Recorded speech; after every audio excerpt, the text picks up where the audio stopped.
We now invite the Honorable Deputy Chief Minister of Andhra Pradesh, Shri Pawan Kalyan Garu, to the dais. వేదిక పైన ఆసీనులైన ప్రత్యేకించి సత్యసాయి బాబా గారి శత జయంతి ఉత్సవం సందర్భంగా ఇక్కడికి విచ్చేసిన మనందరి beloved Prime Minister, most respected Prime Minister in the world, most respected leader in the global stage, Sri Narendra Modi గారికి నా హృదయపూర్వక నమస్కారాలు.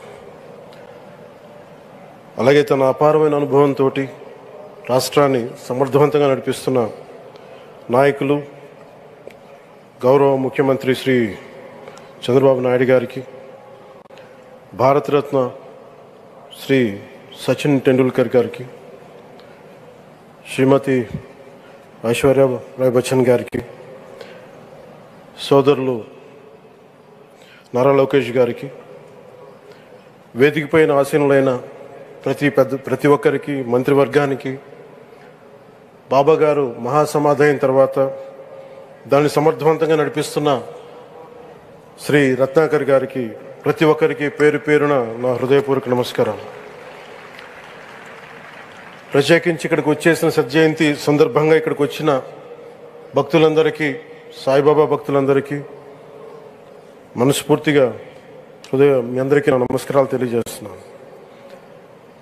సత్యసాయిబాబా గారి గురించి, గొప్పతనాన్ని గురించి మన దేశస్తుల కంటే విదేశీయులు ఎక్కువ చెప్తారు ఆయన గురించి. కొన్ని సందర్భాలు ఇప్పుడు సింగపూర్ వెళ్ళినప్పుడు ఒక 30 సంవత్సరాల క్రితం చైనీస్ ఇళ్లలో చూశాను సత్యసాయిబాబా గారి ఫోటోగ్రాఫ్.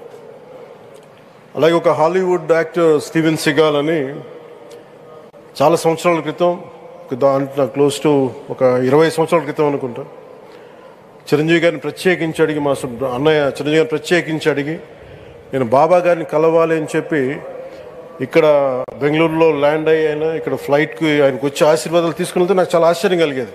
ఒకరి గొప్పతనం, ఒకరి తేజస్సు ఎలా తెలుస్తుందంటే ఎలా వెళ్ళి దీని గురించి నేను అనుకుంటా ఉండేవాడిని. బాబా గారిది వెలిసింది భారతదేశంలో అత్యంత వెనుకబడ్డ జిల్లా అనంతపురం, రాయలసీమలోని అనంతపురం జిల్లా. ఆయన పుట్టుక కూడా అత్యంత వెనుకబడ్డ జిల్లా, నీటికి కూడా కొరత ఉండే జిల్లా, వలసలు వెళ్ళిపోయే జిల్లా. అలాంటి జిల్లాని ఎంచుకున్నారు ఆయన జన్మకు కూడా. అందుకని అలాంటి జన్మ తీసుకున్నాడంటే మహానుభావులే తీసుకోగలరు. ఒక 40 సంవత్సరాల క్రితం ఎవరైనా ఊహించుకోగలమా? దేశ విదేశాల నుంచి చాలామంది భక్తులు, విదేశీయులు అందరూ వచ్చి దీని అభివృద్ధికి పాటుపడతారని. సో ఒక ఆధ్యాత్మిక తేజస్సు, విశ్వ ప్రేమ ఉన్న వ్యక్తుల వల్లే ఇది సాధ్యం.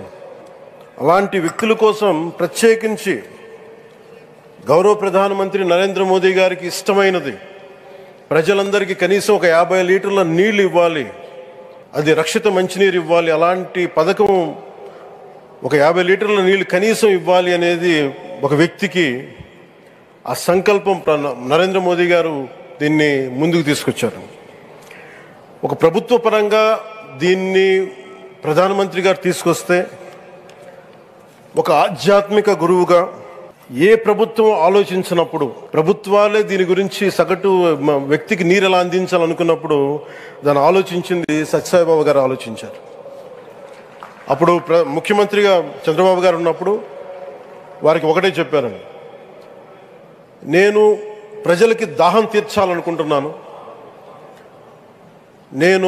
నాకు తెలిసిన భక్తులు, ఒక భక్తులు, ఒక ఆయన సింగిల్ హ్యాండెడ్గా 400 crores 400 కోట్ల రూపాయలు ఈ పథకానికి, సత్యసాయి ఈ పథకానికి ఇస్తాను, దాహం తీర్చే పథకానికి ఇస్తాను అంటే, దానికి ఆ రోజున ప్రత్యేకించి అలాంటి పర్మిషన్స్కి వీటికి కొంచెం కష్టాలు ఉన్నప్పుడు గౌరవ ముఖ్యమంత్రి నారా చంద్రబాబు నాయుడు గారు వీటికి అండగా ఉండి ఈ సత్యసాయి, ఈ దాహం తీర్చే ఈ పథకానికి, అంటే మనం చెప్పాలంటే జల్ జీవన్ మిషన్ అంకురం సాయిబాబా గారు చేశారు ఇక్కడ.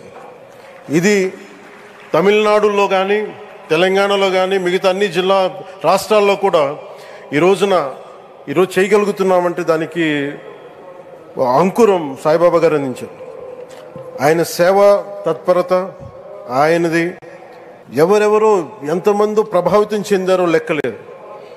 ఒకసారి సేవ చేసే వాళ్ళందరినీ చూస్తూ ఉంటే మా వదిన గారు చెప్పారు, ఒకసారి భోజనం తింటా ఉంటే ఎవరిని ఇంకొకసారి ఇది కొంచెం అన్నం పట్టరా అంటే మా అన్నయ్య గారు చెప్పారండి. వాళ్ళ అన్నకు ఆయన ఎవరో తెలుసు, ఆయన ఒక farmer IAS officer, senior IAS officer అని. ఆయనకి సెలవులో ఉన్న సమయంలో వచ్చి ఇక్కడ సేవ చేస్తారని. ప్రత్యేకించి ఒక వ్యక్తి, ఒక మహానుభావుడు ఎంతమందిని ప్రభావితం చేయగలిగారంటే, ఐఏఎస్లు కావచ్చు, మన ఈ రోజున సచిన్ టెండూల్కర్ గారు కావచ్చు, వేదిక పైన మహానుభావులు ఎందరో కావచ్చు, వీళ్ళందరినీ ప్రభావితం చేసే ఒక అరుదైన ఆధ్యాత్మిక శక్తి మన భారతదేశంలో, మన అనంతపురంలో, మన ఆంధ్ర రాష్ట్రంలో ప్రపంచానికి వెలుగులిచ్చే ఒక మహా వ్యక్తి పుట్టడం, ఆయన శత జయంతి సందర్భంగా ఇక్కడ మనందరం ఏకం కావడం చాలా ప్రత్యేకమైన ఆనందాన్ని కలిగించింది. ఆయన సేవా తత్పరతని, స్ఫూర్తిని మున్ముందు మేమందరం కొనసాగిస్తాం.